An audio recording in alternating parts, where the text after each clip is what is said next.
Jude is back. How Bellingham's goal-scoring prowess returned as Real Madrid's stricken star finally rediscovered his swagger. The England midfielder is back to scoring regularly, a huge relief for trophy-chasing Los Blancos. So, the crisis lasted about 3 months. Jude Bellingham is in deep trouble, or so we hear. The goalscorer, who never was a goalscorer, has stopped scoring. Bellingham only scored his first goal for Real Madrid on November 9 this season. And after a run of poor results, which had nothing to do with his individual performances. The overrated rhetoric began to circulate. The one-season player badge was even in circulation. Who is Jude? It's easy to explain Bellingham's early season struggles. He was playing further from goal, in a reshuffled team, with more goal scorers in the team. It wasn't a formula for consistent goal scoring. Whatever it was, Bellingham was back, even if he never really left. He has scored 5 goals in his last 6 games, and 4 in a row. The efficiency is there, as is his essential style of play. Bellingham is not a 20-goal-a-season striker, but there are echoes of his early days in a Madrid shirt. And with Los Blancos fresh from a crucial Champions League campaign, and injuries continuing to mount, his spark has come back at the right time.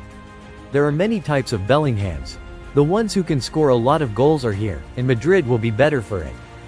The madness of 2023 is over. Last year, we were told, Jude Bellingham could score 40 goals. It certainly looked like that, at least at one point, as he surpassed the record set by Cristiano Ronaldo in his early days at Madrid. A good start would surely develop into an all-time great season for him on an individual level. Of course, things didn't go to plan after Bellingham initially hit double figures in quick succession, bagging 15 goals before Christmas. Indeed, his numbers soon dropped off, which raised eyebrows. How could this player, so great in front of goal, suddenly stop scoring? Football, of course, is a tricky thing over time. And this all happened for a number of reasons. Firstly, he was assigned a more demanding role, playing deeper and further away from goal. Secondly, Vinicius Jr. started scoring goals for fun. And perhaps most importantly, his luck ran out. The expected goals stats can be a little ridiculous at times, but Bellingham radically outperformed his XG for the first few months of the season. Finally, he delighted the statisticians by getting back to the average. It's worth noting, at this point, that for a converted central midfielder to score 23 goals in all competitions, at the age of 21, in a new country, for the biggest club in the world, is a remarkable achievement. We tend to forget these things. Mbappé, Vinicius and Madrid's new attack. This season is going to be a little trickier. The arrival of Kylian Mbappé, the form of Vinicius and the Rodrigo dilemma mean Bellingham knows he will be pushed into a deeper role. Carlo Ancelotti has admitted, in fact, that the England international may score fewer goals. The surprise was not this year, the surprise was last year, when he scored a lot of goals that nobody expected and helped us a lot, Ancelotti said in late October. The problem this year is not that we lack goals like Bellingham. We always score goals, and we will always score goals, because we have talented players up front. For us, at the moment, the work he does is more important than the goals he scored last year. Not that it is a problem at all. Madrid are yet to find their best form, and at times look disjointed in the final third. There is too much good stuff going on, and not enough cohesion.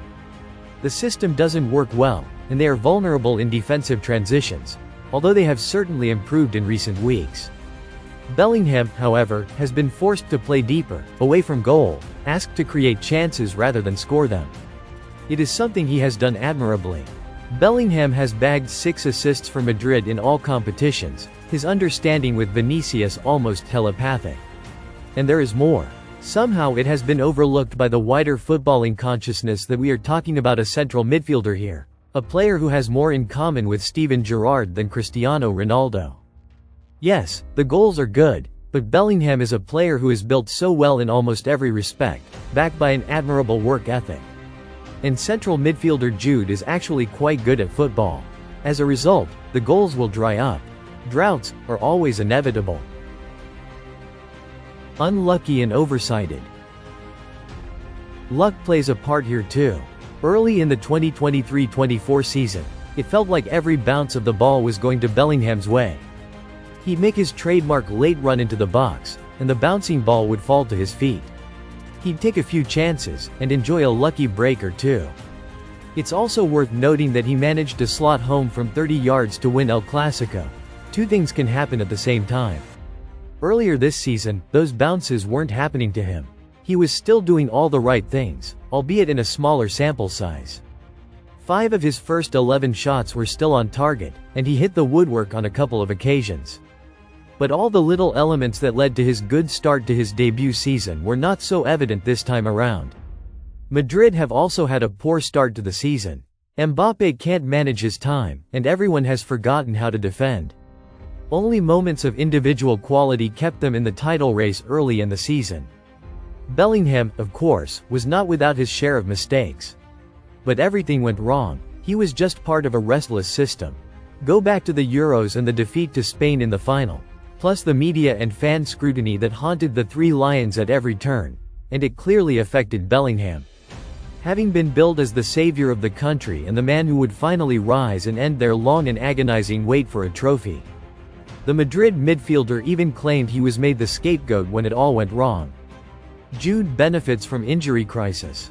A return to Madrid was important and an opportunity was always on the table. If there is a silver lining to Los Blancos' poor start to 2024-25, it is that it has given Ancelotti the freedom to experiment. The 4-3-3 formation he tried initially did not work. While injuries to Dani Carvajal and Eder Militao meant the balance and spirit of the team were lost. And when Rodrigo suffered a muscle injury, Ancelotti had the perfect excuse to return to the pitch that had served him so well last season. Just like that, Bellingham was back. Playing behind the duo of Vinicius and Mbappé, chances started to come again. He scored Madrid's third goal against Leganes on November 25, racing into the box to head home a deflected shot. Pretty? Not at all, but it was exactly the same position he occupied last year. A goal created by chance and instinct. Bellingham is back in his groove. The increase in confidence since then has been palpable. Bellingham has never been afraid to express himself on the pitch. But in recent weeks, his style has returned. There are no more hesitations, no more unnecessary touches. His movements feel precise and direct. His chances making and takeoffs have improved. And although he has touched the ball less, Bellingham has rediscovered some of the trademark sharpness that was his trademark at Madrid. In his last 4 games, he has had 4 shots. All of them have hit the back of the net. There was the cheeky penalty against Getafe. Then, he produced a neat finish from the rebound against Athletic Club, a game Los Blancos would have won had Mbappé not missed a penalty for the second game in a row. After that, his confidence was palpable. He scored his first goal against Girona in Los Blancos' last La Liga game. He followed that up with a sublime piece of skill and a left-footed strike to beat an Atalanta side who had not lost for almost 3 months. What next? And he may be asked to do even more in the coming weeks.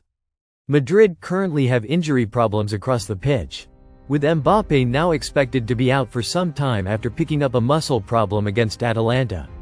He will miss this weekend's clash with Rayo Vallecano, and is also unlikely to feature in next week's Intercontinental Cup. That would seem to mean a return to the 2+1 formation that brought Madrid so much success last year. With Vinicius and Rodrigo up front, and Bellingham behind, Los Blancos were unstoppable for long spells.